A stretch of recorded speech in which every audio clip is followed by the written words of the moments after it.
You're about to play an unfinished level from The Last of Us Part 2.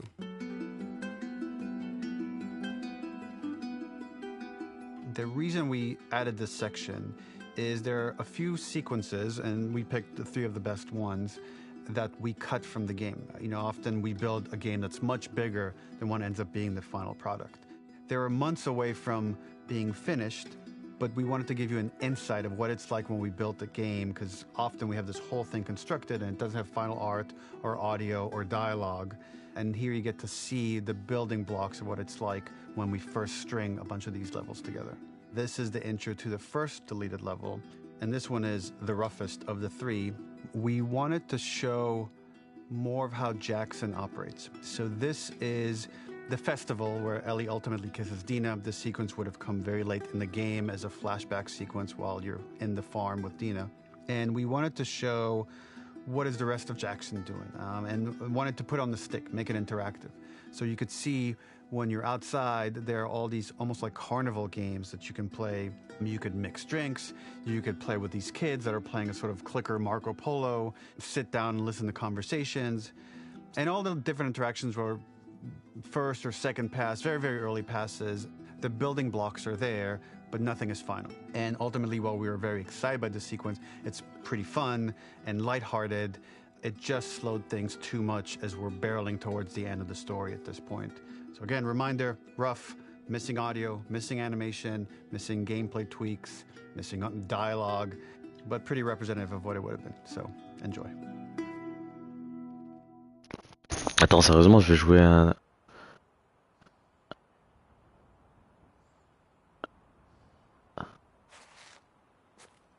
Ah, mais la qualité elle est bizarre du coup. En gros, c'est un truc qui a jamais été fini. Dans ce cas-là, il manque le son. Il manque... Originally, this level was going to transition us to farm. We would go all the way through to the dance, where Ellie and Dina share their first kiss. Then we would play through farm, and when Ellie plays the guitar at night, she would remember the Seth incident. So, the opening for this was a little tricky.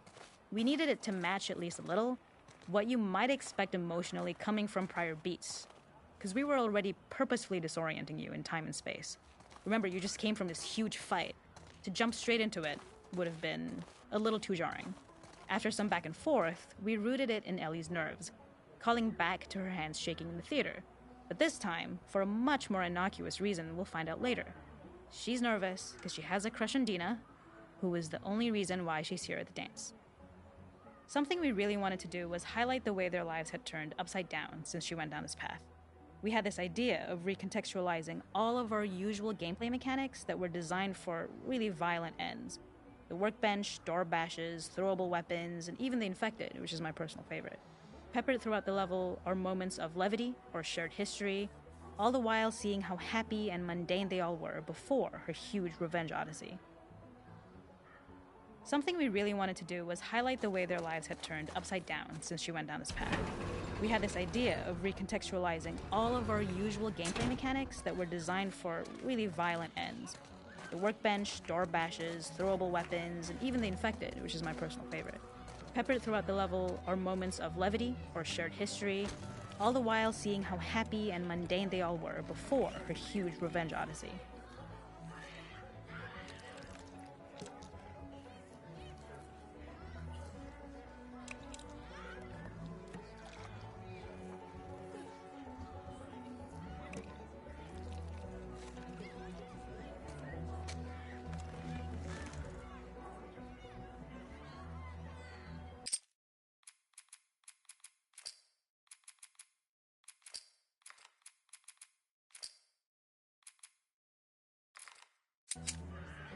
The makeup artist is pretty simple.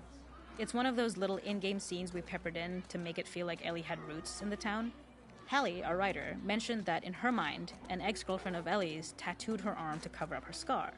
So we figured this might be the only time you get to see that. We wanted to hint at it and allude to it and make it feel like there had been so much more that had been happening and so much more that Ellie threw away.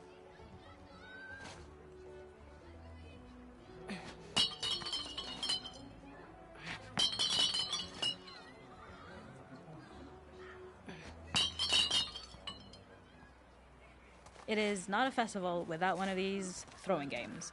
This one, of course, uses our throwable system where you're often chucking explosive things or stunning things, but for a more wholesome purpose, although some people take this game really seriously. A fun aspect of this is one of my favorite sections because I think that it achieves both the slice-of-life aspect of Jackson while also being a stark reminder of how dark the world that they live in really, really is. To attract attention and curiosity, one of the kids was supposed to make this adorable, messed up little clicker impression, and the others would giggle. We tried a version where if you got close enough, the kid might try and follow you a little before turning back. Since clickers are blind and move by echolocation, for this game of messed up tag, Ellie must close her eyes and listen for when the children give themselves away. The thought was that these kids are in relative safety. They still grow up with the dangers of clickers and runners, and all those lessons would embed themselves in the games that they play. When the festival got cut, they tried to preserve this moment and move it to the front of the game where the snowball fight is, as a tutorial. However, being in the headspace of a clicker doesn't really teach you how to deal with them. Eventually, it evolved, and they instead made the snowball fight, which was, I think, way more effective. For me, it's character illuminating that not only does Ellie know this game, she plays along.